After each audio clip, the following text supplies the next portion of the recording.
हमारे सौर मंडल के पास से गुजरे तो क्या वो समझ पाएगी कि यहाँ जीवन है?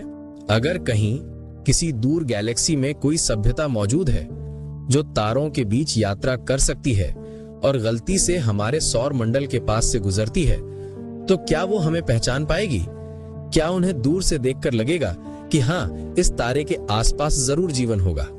शायद नहीं।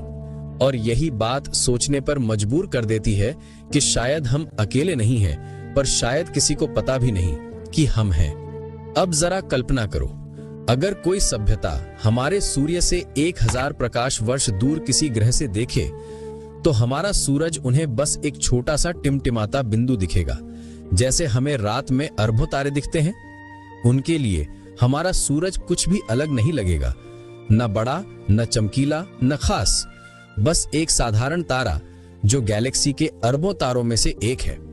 अब सोचो, जब वो इतने सारे तारों को देखेंगे तो उन्हें कैसे पता चलेगा कि किस तारे के चारों ओर जीवन पल रहा है? ठीक है, मान लो वो हमारे सौर मंडल के अंदर तक आ गए, तब भी उन्हें पृथ्वी बस एक नीला बिंदु दिखाई देगी, सिर्फ एक पिक्सल की तरह, जैसे वॉयेजर 1 ने हमारी तस्वीर ली थी जिसे कहा गया था पेल ब्लू डॉट। और अब सोचो, अगर रास्ते में उन्होंने सैकड़ों सौर मंडल देखे हों जिनमें हर जगह ऐसी ही नीली या धुंधली बिंदु जैसी दुनिया रही हो, तो क्या वो हर जगह उतरकर जांच करेंगे? शायद नहीं, क्योंकि उनके पास भी सीमित ऊर्जा, सीमित समय और सीमित संसाधन होंगे। हर तारे पर जाकर जीवन ढूंढना किसी के लिए भी अनंत खोज जैसा काम है। हमारी गैलेक्सी मिल्की वे में लगभग 100 अरब तारे हैं, यानी संभावित रूप से 100 अरब सौर मंडल।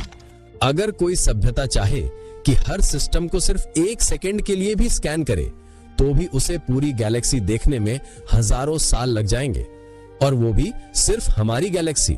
ब्रह्मांड में तो ऐसी 2 ट्रिलियन से ज्यादा गैलेक्सियां हैं। अब सोचो, कितनी सभ्यताएं इस महासागर में होंगी जो शायद हमें खोज रही हों, पर इस विशाल ब्रह्मांड में हम एक रेत के कण की तरह खो गए हैं।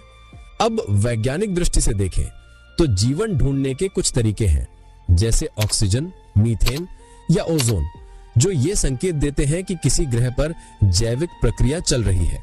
अगर वो सभ्यता हमारे सूरज की रोशनी को किसी उन्नत टेलीस्कोप से देखे, तो उन्हें हमारी पृथ्वी के वातावरण में ऑक्सीजन और जलवाष्प के निशान दिख सकते हैं।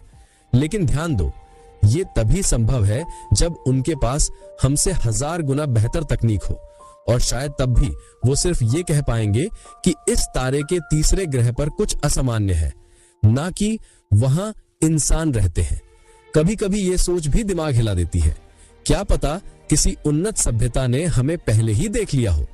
उन्होंने हमारे रेडियो सिग्नल सुने हो, हमारे टेलीविजन ब्रॉडकास्ट पकड़े हो, या हमारी शहरों की हल्की रोशनी देखी हो, पर उन्होंने फैसला किया हो कि वो अभी बहुत छोटे हैं, उन्हें वक्त दो, क्योंकि ब्रह्मांड की उम्र 13.8 अरब साल है और हमारी सभ्यता सिर्फ 10,000 साल पुरानी। हमारे लिए ये बहुत है, लेकिन ब्रह्मांड के लिए ये 1 सेकंड से भी कम है।